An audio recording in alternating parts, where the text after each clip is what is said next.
Hello, my name is William H. Woodward. You must be John Harris. Yes, sir, I am. And from what I have heard, you and your allies have disrespected my authority. It's a beautiful day in Hanover, isn't it? Lovely day for a carriage ride. Quite. Now get to the point. We're attempting to prolong the success of your university, sir. In order to do that, we must put it into more experienced hands. What you have done is prolong my misery. The legislature has altered our charter so that my control over our college has been given to the government. This is only to ensure that your students have the best education they can possibly get. By taking my college away from me? Well, 50 years ago, my fellow trustees and I were given a charter by King George himself. It had specific statutes on how Dartmouth would be governed and granted us property for the college. Now the legislature of New Hampshire has enacted laws to change our charter and claimed our private university will soon become a public establishment. You have taken away all the authority trustees have, and even how we were chosen to become trustees. Do you really believe, sir, that you have this much authority over a private institution? okay.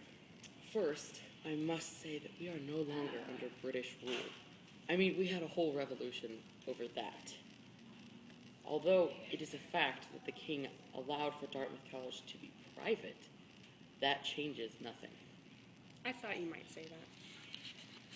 Fortunately, I brought along this handy document with me.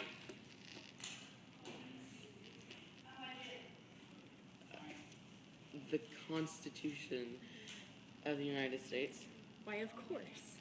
Take a look at Article 1, Section 10. I don't quite understand. Let me explain it to you then. No state shall, without the consent of Congress, pass any law impairing the obligation of contracts. In other words, you are ignoring the contract set in place by the trustees of Dartmouth, and you have not even contacted Congress, let alone gotten their permission to do this heinous crime. But this is a contract from when we were colonies of Britain. Surely you can't think that Congress will agree with you. Okay, I've done everything I can think of. I've given you written evidence that what you're doing is illegal. My only choice is to take this to court. Then we should say the next one.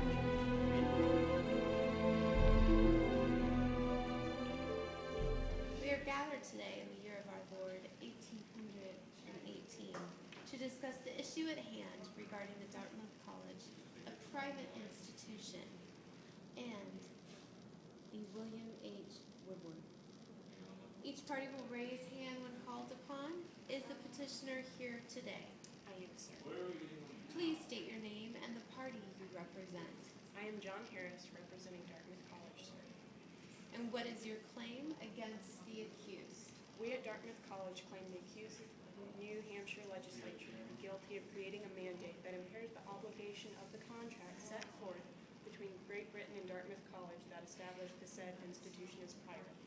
This act of passing a law that impairs the obligation of contracts is illegal and unconstitutional according to Article 1, Section 10 of the United States Constitution. You may remove your hand. And is the respondent present? I am, sir. State your name and the party you represent. I'm William H. Woodward, defendant of the case. And how do you plead in accordance to the claims of Dartmouth College against you? Not guilty, sir.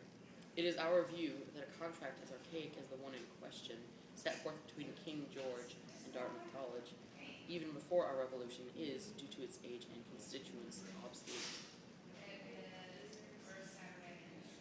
You may lower your hand, Mr. Woodward. Having heard the evidence put forth by both the petitioner and the defendant, the court will now retire to discuss a state a verdict in accordance to the evidences presented.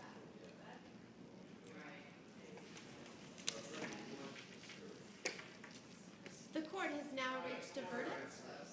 The vote was cast as follows.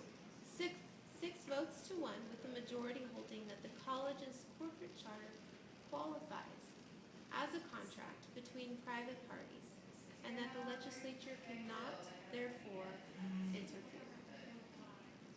It is the opinion of the court that the term contract refers to transactions involving individual property rights and not to the political associations between the government and its citizens.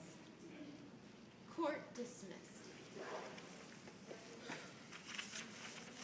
Somehow, a kind and sympathetic victim did not seem to see this clearly. Tell me, sir, what exactly did you wish to say? Just one thing. Yep. Then say it and let our discourse